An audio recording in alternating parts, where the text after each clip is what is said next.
এখন হচ্ছে আমি পায়রা ব্রিজ পার হচ্ছিলাম সকাল একবারে 7টা বাজে।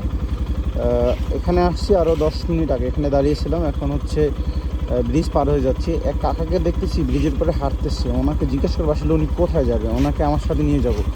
কাকা কই যাবেন আপনি? সিনেমা হল আমার সাথে যাবেন? বাইকে মোটরসাইকেলে যাইবেন? কত দূর সিনেমা হল এখান থেকে? এই তো ভাই আমার আইডিয়া নেই, আইডিয়া নাই। কতক্ষণ সময় লাগতে পারে? মেলা তা ওঠেন আমার সাথে লন। ভাড়া করো পাইবেন 15 টাকা। আমার আচ্ছা ঠিক আছে, আপনি একটা দেওয়া লাগবে না, ওঠেন আপনি। ভাড়া কয়টা দেবেন আপনি?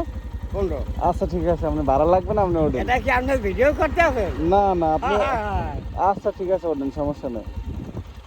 ওনাকে হচ্ছে আমি আমার সাথে করে নিয়ে যাব। তো উনি বলছে আমাকে নাকি 15 টাকা ভাড়া দেবে। তো এ হচ্ছে ওনাকে নিলাম। এরপরে পরেরটা পরে দেখতেছি কী হয়।